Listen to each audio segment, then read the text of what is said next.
Hello friends, அந்த வேலை நீங்கள் என்ன பார்க்க போகிறோம் அப்படின்னா, அனாயின்ஸில் படிக்கிற செமஸ்டர் எக்ஸாம் ஸ்டூடெண்ட்ஸ் உங்களுக்கான செமஸ்டர் எக்ஸாம் பார்த்தீங்க அப்படின்னா ஸ்டார்ட் ஆகி இப்போ வந்து நடந்துட்டு இருக்கு.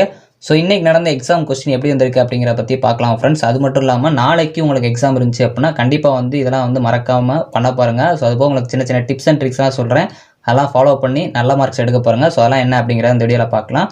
ஸோ வாங்க வீடியோக்குள்ள போகலாம். ஓகே ஃப்ரெண்ட்ஸ், ஃபஸ்ட் எடுத்து பார்த்தீங்க அப்படின்னா அனாயின்ஸில் படிக்கிற செமஸ்டர் எக்ஸாம் ஸ்டூடெண்ட்ஸ் உங்களுக்கான செமஸ்டர் எக்ஸாம் ஸ்டார்ட் ஆகி இப்போ வந்து எக்ஸாம் நடந்துட்டு இருக்கு. ஸோ இன்றைக்கி பார்த்தீங்க அப்படின்னா ஒரு எக்ஸாம் வந்து கம்ப்ளீட்டாக இருக்குது. ஸோ இன்றைக்கி மெஜாரிட்டி ஆஃப் டிபார்ட்மெண்ட்ஸ்க்கு வந்து எக்ஸாம் இருந்திருக்காது. ஸோ ஒரு சில டிபார்ட்மெண்ட்ஸ்க்கு எக்ஸாம் இருந்திருக்கும். அந்த டிபார்ட்மெண்ட்டுக்கு நடந்த எக்ஸாம் கொஸ்டின் எப்படி வந்திருக்கு அப்படிங்கிறத பார்க்கலாம். ஸோ ஓவராலாக நம்ம கமெண்ட் டேப்பில் ஒரு ஓட்டிங் வச்சுருந்தோம், இன்றைக்கி கொஸ்டின் எப்படி வந்துருந்துச்சு அப்படின்னு சொல்லிட்டு.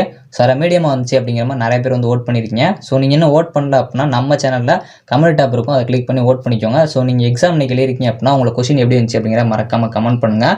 ஸோ அதே மாதிரி இன்றைக்கி எக்ஸாமில் ஈஸியாக பாஸ் ஆயிடலாம் அப்படிங்கிற மாதிரி தான் ஓட் பண்ணியிருக்கீங்க. ஸோ நீங்கள் இன்னும் நம்ம கமெண்ட் ஆப்பில் ஓட் பண்ணல அப்படின்னா மறக்காமல் கிளிக் பண்ணி ஓட் பண்ணிக்கோங்க. ஸோ நாளைக்கு உங்களுக்கு எக்ஸாம் இருக்குது அப்படின்னா கண்டிப்பாக எல்லாருமே எக்ஸாமுக்கு இப்போ வரைக்கும் நல்லா ப்ரிப்பேர் பண்ணிட்டு இருப்பீங்க. ஸோ இதே கான்ஃபிடென்ட்டோட படிங்க, கண்டிப்பாக வந்து நல்ல மார்க் எடுத்துடலாம். ஸோ அது மாதிரி நீங்கள் இப்போ படிக்கிங்க அப்படின்னா அதை கண்டிப்பாக ரீகால் பண்ண பாருங்கள். ஸோ அது மாதிரி இப்போ படிச்சுட்டே இருக்கிறப்பவே பார்த்தீங்க அப்படின்னா ஒரு ஹிண்ட்ஸ் மாதிரி எடுத்து வச்சுக்கோங்க. ஸோ ஒரே ஒரு லைனில் கூட இல்லை ஒரே ஒரு வேர்டு கூட உங்களுக்கு ஒரு கீ பாயிண்ட் மாதிரி தெரியலாம், அதை நீங்கள் நோட் பண்ணி வச்சு அதை படிச்சுக்கோங்க. ஸோ அதே மாதிரி உங்களுக்கு எதை படித்தா அந்த கொஷின் ஃபுல்லாக ஞாபகம் வருமோ அந்த பாயிண்ட்டை கரெக்டாக ஞாபகம் வச்சுக்கிட்டே இருங்க. ஸோ ஒரு சில பேருக்கு பாயிண்ட் வந்து ஞாபகம் இருந்துகிட்டே இருந்தால் தான் அது ஃபுல்லாக வந்து கண்டினியூவாக இருக்கும். ஸோ ஒரு சில பேருக்கு அந்த மெயினான பாயிண்ட் தெரிஞ்சாலே போதும், அப்படியே உடனே எழுதிடுவீங்க. ஸோ அதனால் உங்களுக்கு எதுவோ ஸோ அதுக்கு ஏற்ற மாதிரி வந்து நீங்கள் ப்ரிப்பேர் பண்ணுறப்போ ரீகால் பண்ணுறப்பே அதை கரெக்டாக வந்து பிளான் பண்ணி வச்சுக்கோங்க. ஸோ மாதிரி டைம் மேனேஜ்மெண்ட் கண்டிப்பாக வந்து ஃபாலோ பண்ண பாருங்கள். ஸோ ஒரு கொஸ்டினுக்கு இவ்வளோ நேரம் அப்படின்னா அதை கரெக்டாக அலாட் பண்ணி வச்சுக்கோங்க. ஸோ ஏன்னா உங்களுக்கு கடைசி நேரம் பார்த்துக்கலாம் அப்படின்னு சொல்லிட்டு நீங்கள் டைம் மேனேஜ்மெண்ட் வந்து பார்க்காம போயிருவீங்க. ஸோ அப்போ பார்த்தீங்க அப்படின்னா உங்களுக்கு எக்ஸாம்களில் எவ்வளோ நேரம் வந்து ஒரு கொஸ்டினுக்கு ஒதுக்கணும் அப்படிங்கிற வந்து தெரியாமல் நீங்கள் நேரம் வந்து ஒரு கொஸ்டினுக்கு எக்ஸ்ட்ராவாக டைம் எடுத்துக்குவீங்க, ஒரு கொஸ்டினுக்கு வந்து அதோட எக்ஸ்ட்ராவாக டைம் எடுத்துக்குவீங்க. நீங்கள் இதே டைம் மேனேஜ்மெண்ட் யூஸ் பண்ணியிருந்தீங்க அப்படின்னா கண்டிப்பாக ஈக்குவலாக வந்து அந்த கொஸ்டினை வந்து ஷேர் பண்ணியிருப்பீங்க. ஸோ அதனால தான். ஸோ அதே மாதிரி கண்டிப்பாக அனெக்ஸரில் டிக் பண்ணுங்கள். ஸோ நிறைய பேர் இப்போ அதை கரெக்டாக பண்ணுறீங்க, இருந்தாலும் வந்து அனெக்ஸரில் டிக் பண்ணுங்கள். அந்த 3 சைடு வந்து டிக் பண்ணணும், ஒரு சைடு கூட டிக் பண்ணால் முட்டுறாதீங்க. மேக்ஸிமம் டிக் பண்ணிடுங்க எல்லா இடமே. நீங்கள் எந்த கொஸ்டின் அட்டன் பண்ணுறீங்களோ அந்த கொஸ்டினில் கரெக்டாக வந்து டிக் பண்ண பாருங்கள். கொஸ்டின் நம்பரை கரெக்டாக போடுங்க. உங்களுக்கு எந்த கொஸ்டின் தெரியுமோ அந்த கொஸ்டினை ஃபஸ்ட் எழுத பாருங்கள் பிக் கொஸ்டினில். ஸோ கொஸ்டின் நம்பரை கரெக்டாக போட்டுங்களா அப்படிங்கிற செக் பண்ணுற மாதிரி முன்னாடியும் கரெக்டாக டிக் பண்ணுறீங்களா அப்படிங்கிற பார்த்துக்கோங்க. டைம் மேனேஜ்மெண்ட் ஃபாலோ பண்ணுற மாதிரி பேப்பர் ப்ரெசன்டேஷன் நல்லா பண்ண பாருங்கள். ஸோ எந்த இடத்துல உங்களுக்கு பேப்பர் நீட்னஸ் கொடுக்கணுமோ அந்த இடத்துல கரெக்டாக கொடுக்க பாருங்கள். பாயிண்ட்ஸ் எந்த இடத்துல வருமோ அந்த இடத்துல கரெக்டாக பாயிண்ட்ஸ் போட்டு எழுத பாருங்கள். சப்கெட்டிங்ஸ் எங்கே வருமோ அந்த இடத்துல சப்கெட்டிங்ஸ் எழுத பாருங்கள். உங்களுக்கு ஒரு கொஸ்டின் தெரில அப்படின்னா அந்த கொஸ்டினுக்கு ரிலேட்டடாக இருக்க கான்செப்ட் எழுத பாருங்கள். ஸோ எந்த ஒரு கொஸ்டினுமே ஒமிட் பண்ணிடுறாங்க.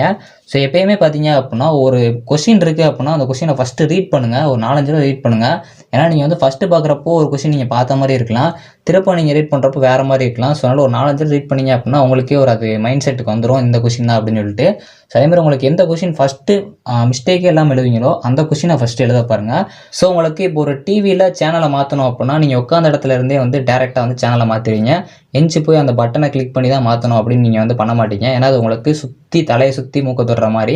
ஸோ அதே மாதிரி தான் உங்கள் பேப்பர் ப்ரெசன்டேஷனும் நீங்கள் வந்து டேரெக்டாக என்ன கான்செப்டை சொல்கிறீங்களோ அதை டேரெக்டாக வந்து கொடுத்துருங்க. சுற்றி வளைச்சி கொண்டு வரேன்னு சொல்லிட்டு ரொம்ப சுற்றிட்டு இருக்காங்க. ஸோ அப்படின்னா உங்களுக்கு டைம் பத்தாது. ஸோ அதே மாதிரி நீங்கள் என்ன கான்செப்ட் சொல்லியிருக்கீங்க அப்படிங்கிறது கரெக்ஷன் பண்ண போகிறவங்களுக்கும் புரியாது. அதே மாதிரி நீங்கள் எக்ஸாம் எழுத போகிறீங்க அப்படின்னா உங்களுக்கு கண்டிப்பாக ஒரு 3 ஸ்பெல் தெரிஞ்சிருக்கணும். Think, plan, execute. இது வந்து கண்டிப்பாக உங்களுக்கு தெரிஞ்சுக்கணும். நீங்கள் ஃபஸ்ட்டு படிக்க போகிறீங்க அப்படின்னா அதை கரெக்டாக திங்க் பண்ணிக்கணும். நீங்கள் அதை வந்து முதல்ல திங்க் பண்ணியிருப்பீங்க. ஸோ நாளைக்கு நீங்கள் எக்ஸாம் எப்படி எழுத போகிறீங்க அப்படிங்கிறது இப்போவே வந்து பிளான் பண்ணி வச்சுக்கோங்க. கண்டிப்பாக பிளான் பண்ணதை அப்படியே போய் எக்ஸிக்யூட் பண்ணுங்கள். எக்ஸாம் ஹாலில் பண்ணிங்க அப்படின்னாலே கண்டிப்பாக உங்களுக்கு சக்ஸஸ் கிடைக்கும். அந்த 3 ஸ்பெல்லை எப்பயுமே மறந்துடாதீங்க. கண்டிப்பாக பிளான் பண்ணுறீங்க அப்படின்னா அதை எக்ஸிக்யூட் கரெக்டாக பண்ணணும். நிறைய பேர் பிளான் பண்ணுவாங்க ஆனால் எக்ஸிக்யூட் கரெக்டாக பண்ண மாட்டாங்க. அதனால் எப்பயும் வந்து பிளானிங்கில் எல்லாத்தையுமே வந்து ஃபஸ்ட்டு யோசிச்சு வச்சுக்கோங்க. ஸோ உங்களுக்கு நாளைக்கு கொஸ்டின் வந்து ஈஸியாக தான் வரும். ஸோ நீங்கள் படித்த கொஸ்டின் தான் வரும். ஸோ அதனால் வந்து நல்லா ப்ரிப்பேர் பண்ணியிருக்கதை திரும்ப ரீகால் பண்ணிகிட்டே இருங்க. So all the best friends. Exam எல்லோரும் நல்லா பண்ண பாருங்க. இன்றைக்கி கொஸ்டின் எப்படி வந்துச்சு அப்படிங்கிற மறக்காமல் கமெண்ட் பண்ணுங்கள். இந்த வீடியோ எப்படி இருந்துச்சு அப்படின்னா லைக் பண்ணுங்கள், ஷேர் பண்ணுங்கள், கண்டிப்பாக சப்ஸ்கிரைப் பண்ணுங்கள். Thank you friends. நெக்ஸ்ட் வீடியோவில் சந்திப்போம்.